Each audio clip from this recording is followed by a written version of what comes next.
The bright red Mustang sat gleaming in the sun, parked just outside the glass entrance of a tech tower.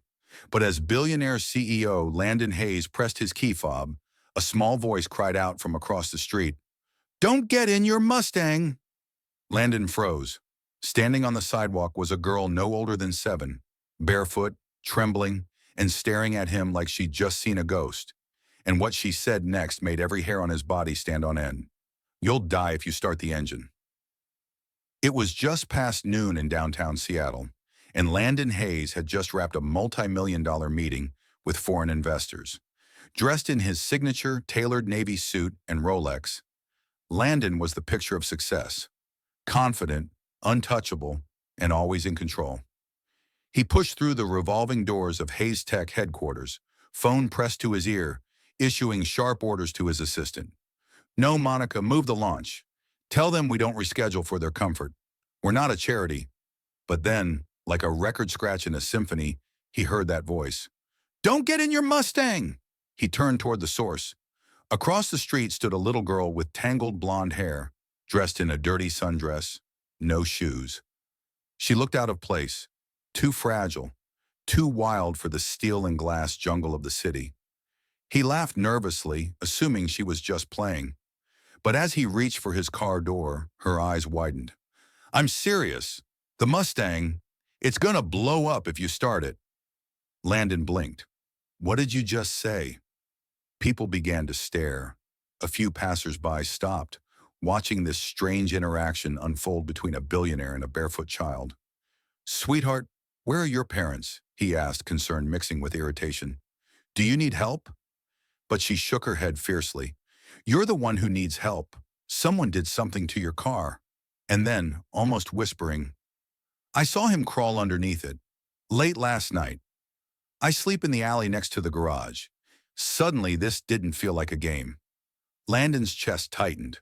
Could this kid actually be telling the truth? He motioned to his head of security, Charles, who just exited the building. "Hey, check under the car. Now." Charles gave a confused look, but obeyed, crouching beside the sleek Mustang. His head disappeared beneath the frame. Landon tried to laugh it off.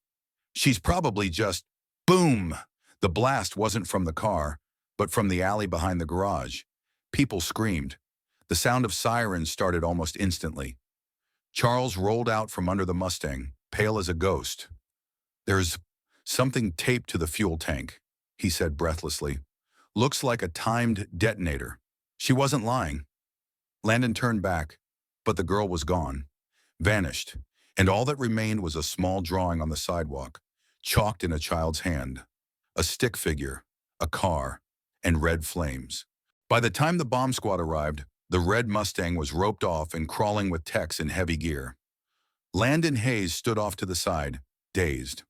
For the first time in years, the man who had taken a company from his garage to a $9 billion IPO felt powerless. The little girl had vanished like a ghost. No name, no trace, just a warning that saved his life. Charles tapped his earpiece and whispered, "Sir, they're saying it was real, a pressure-activated device. If you had so much as turned the key." Landon exhaled sharply. He'd been seconds from death, but something deeper gnawed at him. How did she know? Who was she? He turned to Charles. "Pull street cam footage. Find her.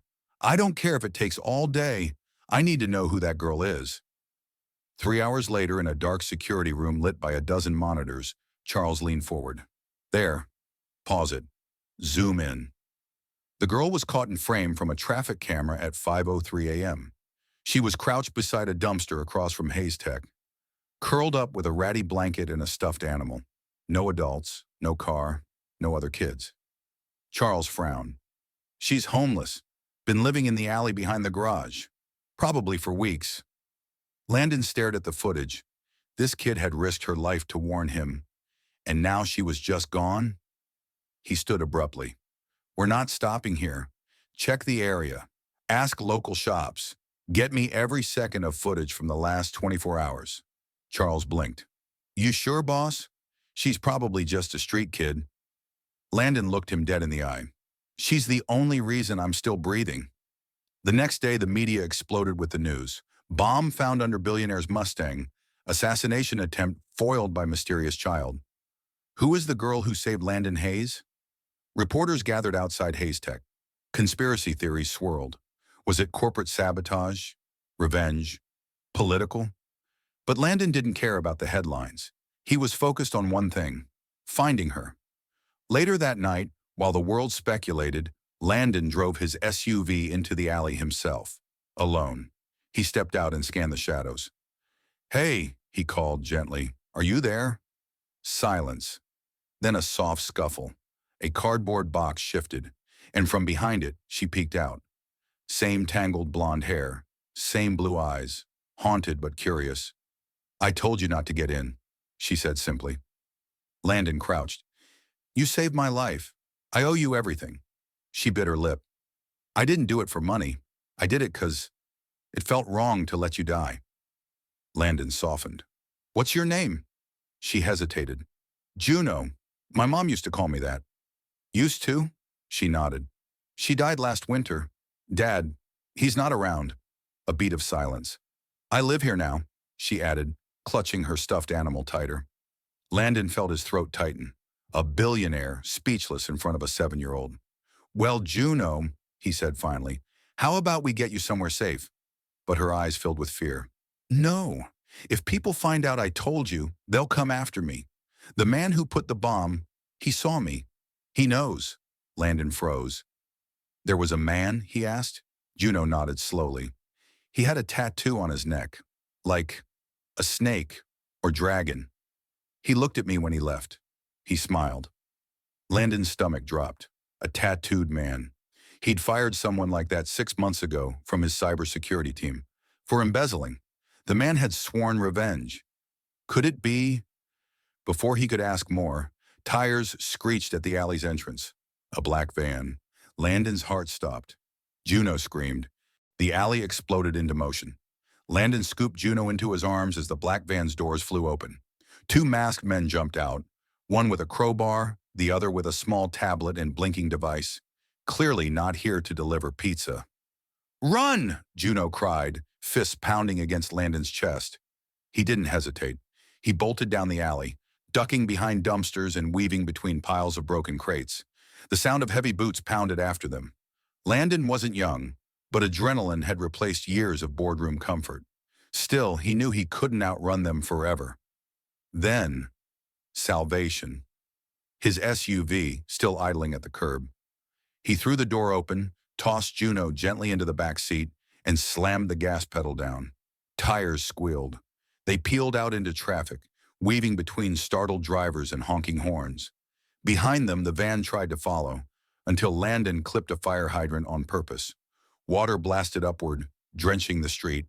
The van spun out, hydroplaning into a parked truck. Landon didn't stop to look.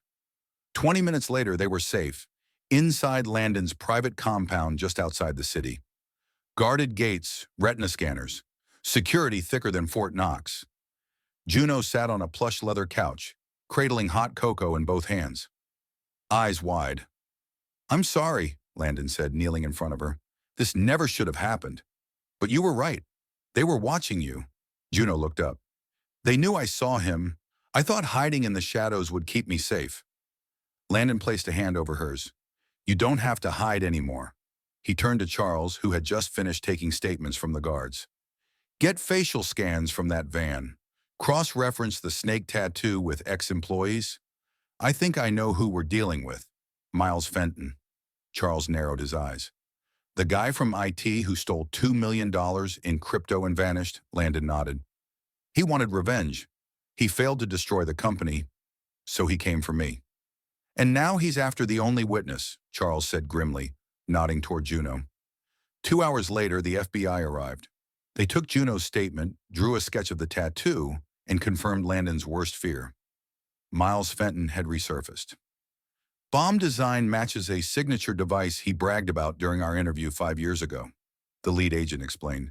"Your girl saved a lot more than your car today, Mr. Hayes." Landon smiled faintly. "She's not my girl." He turned to Juno. "Yet." 1 week later, headlines exploded again. Billionaire CEO adopts homeless girl who saved his life. Meet Juno Hayes, the little hero who took down a criminal mastermind. Miles Fenton was caught 2 states away, tracked using surveillance footage and a stolen crypto wallet. He never got a chance to hurt anyone again. But the world wasn't focused on him anymore. The world was in love with Juno. 6 months later, Landon pulled up in a brand new SUV, no Mustangs anymore, and honked outside a modern brick elementary school. Juno came running out with her backpack bouncing and a wide grin on her face. She slid into the back seat. "Guess what? I got picked to read our class poem at assembly," she chirped. Landon smiled in the rearview mirror. "That's amazing. You're becoming quite the superstar." As they drove off, Juno looked at him thoughtfully. "Hey, Landon." "Yeah? Do you think things happen for a reason? Like, if I hadn't been sleeping in that alley?" Landon nodded slowly. "I used to believe everything in life was numbers, deals, data." He looked at her. "But now I believe in miracles." Final shot, the camera pans up to the sky as the car disappears into the distance, and a single quote fades on screen. "Sometimes the smallest voice stops the loudest tragedy."